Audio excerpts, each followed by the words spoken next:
And మీరు కనుక మన ఛానల్ ఫస్ట్ టైం చూస్తున్నట్లయితే ప్లీజ్ లైక్ చేయండి, షేర్ చేయండి, సబ్స్క్రైబ్ చేయండి. ఇప్పుడు మనం వీడియో ప్రాసెస్లోకి వెళ్ళిపోదాం. దీనికోసం ముందుగా మనం ఒక బేషన్ తీసుకొని అందులో 2 గ్లాసులు వరిపిండి వేసుకుందామండి. జల్లించి పెట్టుకున్న వరిపిండికి అందులోనే 1 గ్లాసు శనగపిండి. నేను 2 గ్లాసుల వరిపిండికి 1 గ్లాసు శనగపిండి వేసానండి. ఇందులోనే 1 స్పూన్ వాము కొంచెం నలిపి వేసుకుంటే బాగుంటుంది. అలాగే కొద్దిగంత సాల్ట్, 1 అర స్పూన్ సరిపోతుందండి. అలాగే కొంచెం కారం.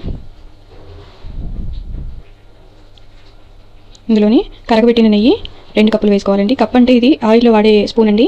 దీంతో నేను 2 స్పూన్లు వేసాను. కరిగించిన నెయ్యి వేసుకుంటే మనకి జంతికలు అనేవి చాలా క్రిస్పీగా వస్తాయండి, గుల్లగా ఉంటాయి.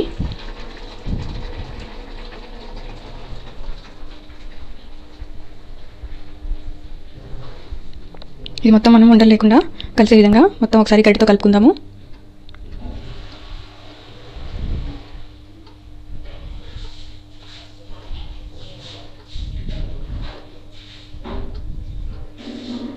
నెయ్యి పిండి మొత్తానికి కలిసే విధంగా ఇలా కలుపుకోవాలండి.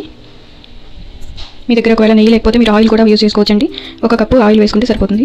పిండి మొత్తం కలిపేలోపు మనం 1 గిన్నెలో వేడి నీళ్ళు స్టవ్ మీద పెట్టి వేడి చేసుకోవాలండి.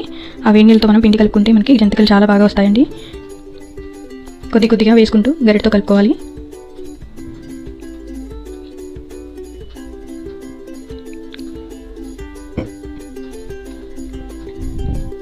కొంచెం వాటర్ వేసుకుంటూ ఎంత వాటర్ పడతాయో చూసుకుని మనం కలుపుకోవాలి. పిండి చాలా వేడిగా ఉంటుందండి. మనం చేతితో పట్టుకోలేము, గరిటతో కలుపుకొని తర్వాత ఏదైనా క్లాత్తో కానీ పట్టుకొని పిండి కలుపుకోవాలి. పిండి మొత్తం ఇలా మనం సాఫ్ట్గా ముద్దలాగా కలిపెట్టుకోవాలి. తర్వాత ఇప్పుడు మనం ఒక తడి క్లాత్ తీసుకొని ఆ తడి క్లాత్ మీద జంతికల గొట్టంలో పిండి పెట్టుకుని మెల్లిగా ఇలా రౌండ్గా ఉత్తుకోవాలి. మీరు డైరెక్ట్గా ఆయిల్లో కూడా ఉత్తుకోవచ్చండి, అలా కూడా చేయొచ్చు. ఇలా చేస్తే కొత్తగా చేసే వాళ్ళకి కూడా ఈజీగా ఉంటుంది. స్టవ్ ఆన్ చేసి మనం ప్యాన్ పెట్టుకొని ఆయిల్ హీట్ చేసుకోవాలి. ఆయిల్ మీడియంగా హీట్ అయిన తర్వాత మనం క్లాత్ మీద వేసుకున్న జంతికలు ఇలా ఒక్కొక్కటి చేతితో తీసుకొచ్చి ఆయిల్లో వేసుకోవాలి.